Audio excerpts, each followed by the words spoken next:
On a tout inventé et la complication, c'était d'essayer d'avancer de front avec cinq personnes. Enfin, oui, 5 personnages, les 3 garçons et les 2 filles. Ça a été ça vraiment le casse-tête, d'avancer en racontant une histoire avec 5 personnages qui ne se trouvent pas au même endroit pendant un certain nombre de temps, quoi.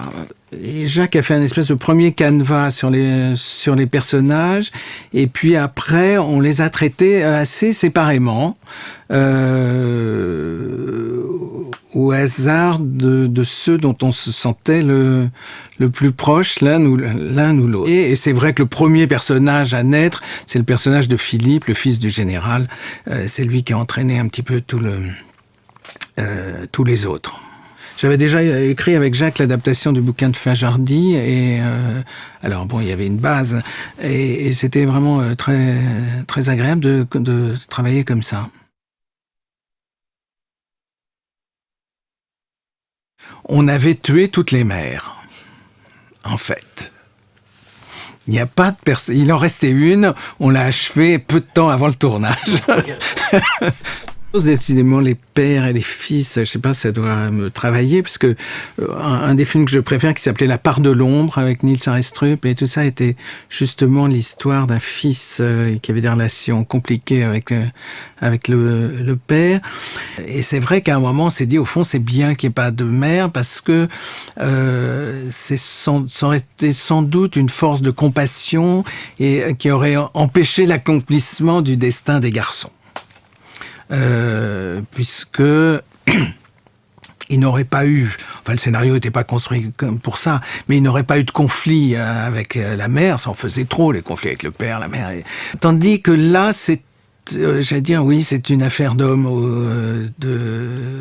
c'est-à-dire que le fils du Philippe, le fils du général, est vraisemblablement en conflit intérieur, qu'il refuse, mais parce qu'il obéit, parce que c'est dans la tradition.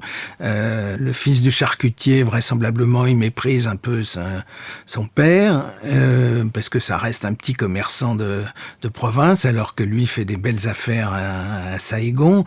Et le petit Pedro, c'est une lutte contre lui-même, en fait.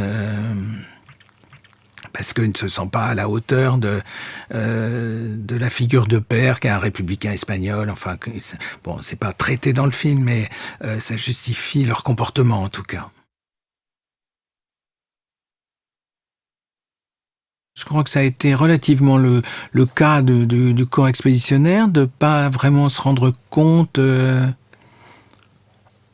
à la fois pourquoi ils étaient là, sauf qu'il y a un des personnages qui le dit à un moment, mais être un petit peu à côté de la plaque, ouais.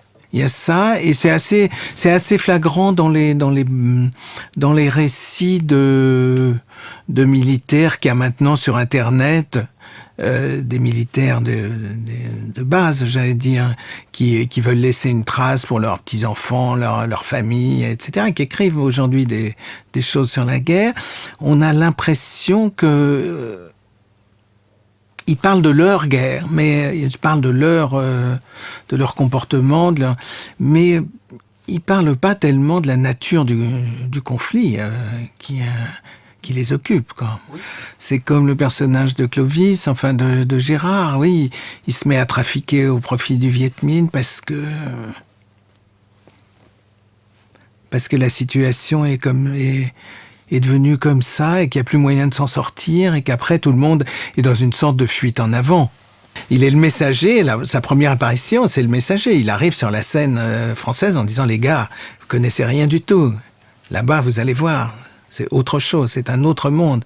Je vais vous le faire connaître. » Et je trouvais ça intéressant que le personnage, j'allais dire le plus contestable, on va dire, soit celui qui paie d'une certaine façon le prix fort et qui soit en prise directe avec l'autre, pas seulement parce qu'il est homosexuel, mais parce que d'un seul coup les autres l'occupent vraiment, quoi. Et j'aime beaucoup ce personnage de Gérard.